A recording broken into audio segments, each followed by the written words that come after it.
Hi guys, welcome to my new channel daily glow diaries. ఈరోజు recipe వచ్చేసి నేతి బొబ్బట్లు. అది ఎలా తయారు చేస్తారో చూద్దాం. ఫస్ట్ ఆఫ్ ఆల్ శనగబాలు తీసుకొని 1 కప్ వాటర్లో నానబెట్టుకోవాలి. అవి మెత్తగా నానిన తర్వాత కుక్కర్లో వేయాలి. ఒక 3 విజిల్స్ వేసిన తర్వాత మెత్తగా ఉడికేలాగా చూసుకోవాలి. దాన్ని 3 విజిల్స్ అలా రానిస్తే చాలు. చూడండి, మెత్తగా ఉండాలి. యాలకులు తీసుకొని దంచుకోవాలన్నమాట. తర్వాత ఉడికిన శనగబాల్ది మెత్తగా అయిన తర్వాత అది మిక్సీలోకి పట్టుకొని మీరు ఎంత తింటారో అంత స్వీట్ లైక్ బెల్లం అలా వేసుకొని యాలకులు వేసుకొని శనగబాలు వేసుకొని మిక్సీ పట్టుకోవాలి.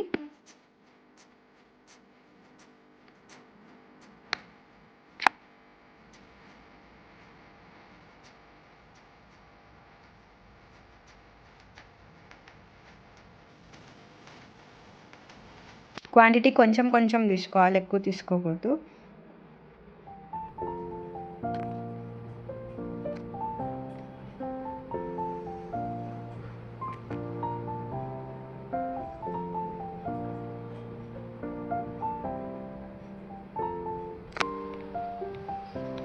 ఆ తర్వాత కొంచెం మైదా పిండిని జల్లెడలో పట్టుకొని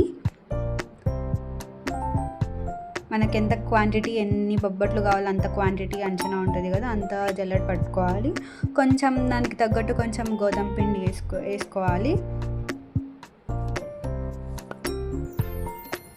తర్వాత కొంచెం సాల్ట్ అండ్ కొంచెం నెయ్యి. మన బొబ్బట్లు కలర్ బాగా రావాలి కాబట్టి 1 పించ్ ఆఫ్ చిటికెడు పసుపు అలాన్నీ వేసుకొని బాగా కలుపుకోవాలి.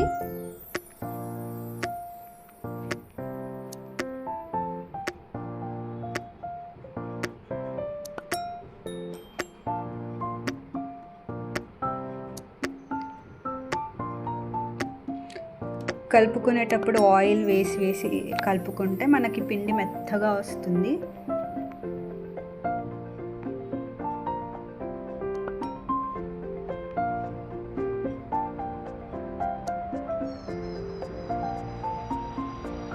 చూడండి ఎంత మెత్తగా వచ్చింది కదా. సో ఆయిల్ ఎక్కువ వేసి కలుపుకోవాలి. అలా కలుపుకున్న తర్వాత కొంచెంసేపు హాఫ్ అన్ అవర్ అట్లా పిండి పక్కన పెట్టేసేయాలి. తర్వాత ఓలిగ పేపర్ తీసుకొని అలా చేయాలి.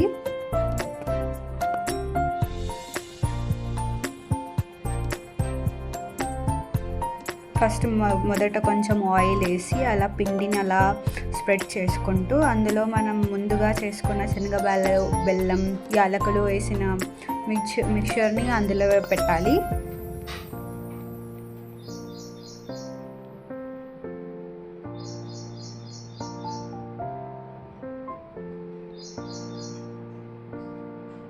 మొత్తం అలా క్లోజ్ చేసేసుకొని మెత్తగా ఆయిల్ వేసుకుంటూ దాన్ని సర్కిల్ లాగా స్ప్రెడ్ చేసుకుంటూ ఉండాలి. అప్పుడే మనకి బొబ్బట్లు అనేది పర్ఫెక్ట్ షేప్లో అనేది వస్తుంది.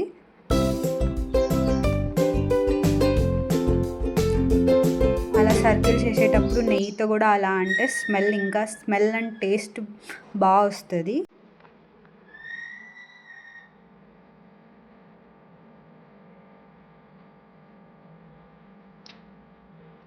కొంచెం ఆయిల్ వేసి బొబ్బట్లు అలా మెత్తగా తీసి పెనంలో పెట్టాలి. పెట్టిన తర్వాత మరి కొంచెం ఆయిల్ అలా వేయాలి.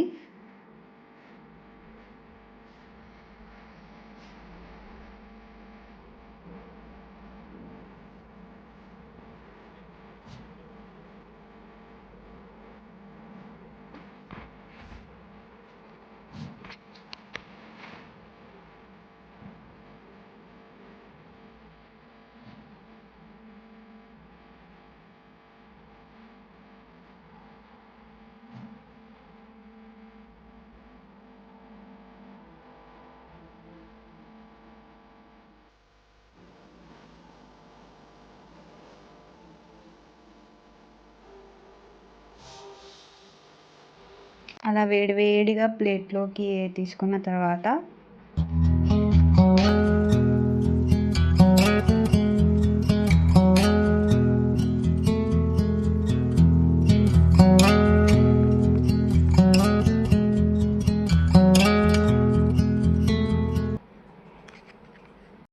కొంచెం ప్లేట్లోకి సర్వ్ చేసుకున్న తర్వాత కొంచెం నెయ్యి, మనకు ఎంత తింటామో అంత క్వాంటిటీలో మిల్క్ వేసుకొని తింటే కాలే కాలే బొబ్బట్లు రెడీ.